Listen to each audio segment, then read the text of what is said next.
Salut à tous, ici sur Trollson pour une nouvelle vidéo. Aujourd'hui, on fait un petit peu de Vortex sur le compte VIP0. Alors, c'est une vidéo que j'ai enregistrée il y a quelques jours déjà. J'avais plus le temps de la monter, je voulais voir le rendu final. Bon, basiquement, ça, on est sur de l'Overseer. Il n'y a rien de fou par rapport à avant. La technique va rester la même. C'est-à-dire qu'on va articuler notre build autour d'une Betty avec un corps au moins une étoile. Ça, c'est la base. Dans ce build-là, il n'y a pas de passif, enfin, il n'y a pas de sublimation active, ou très peu, donc c'est pas significatif pour le reste. Après, basiquement, sur trois quarts des fights, il y a une Ignis suicide au départ pour essayer le chain, 4 dB et un miroir. Ou après, sinon, on va avoir, enfin, on ajuste un petit peu les artefacts pour voir si on a quelque chose d'optimal ou pas. Le plus important, c'est d'arriver à avoir un perso qui va scale les dégâts assez vite. Donc la plupart du temps, j'ai utilisé Vesa parce que elle était assez, on va dire, au niveau de sa DA, c'était plus intéressant qu'à ramener un DTV en fait dans la team. Parce que ça pouvait feed pas mal d'énergie. Voilà. C'était juste ça le seul intérêt.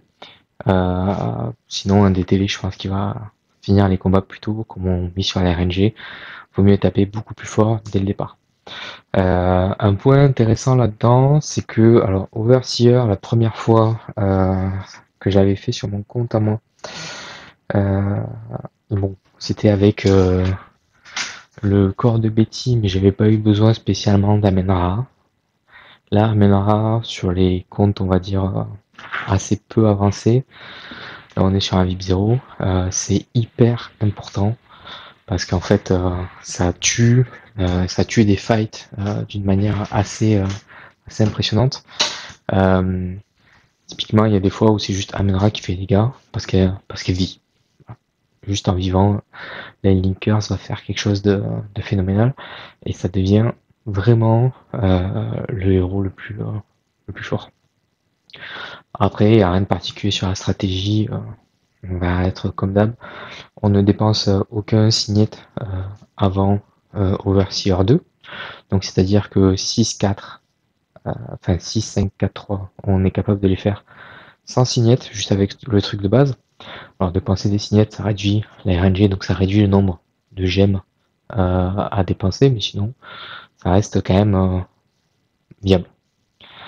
Donc, si vous êtes free-to-play et que vous attaquez le Vortex, il vaut mieux avoir un bon stock de gemmes quand même, ou alors attendre un petit peu et avancer. Dans tous les cas, ça reste hyper important de le faire parce que ça va vous donner beaucoup de ressources sur la durée, même si le gain reste quand même assez... enfin, le gain peut paraître dérisoire, mais tout mis bout à bout sur un an, ça c'est vite rentabilisé. Généralement, franchir un palier, c'était rentabilisé en 1 à 5 mois. Donc voilà, réfléchissez-le, mais ça va vite être fort.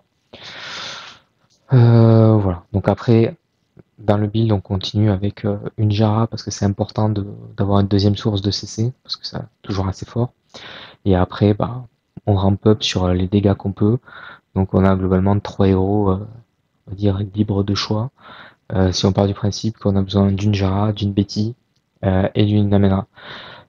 Si la Betty dispose de beaucoup de sublimation, on peut se passer de Jara. Je l'avais pas moi, sur mon compte, mais il faut être sûr de pouvoir terminer les combats assez vite. Voilà.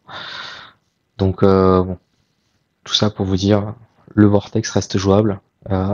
Investir dans un corps de Betty, vu les événements qu'on a, ça reste assez rentable selon moi. Voilà, c'est tout pour cette vidéo, et puis je vous dis à bientôt. Ah, salut, ciao.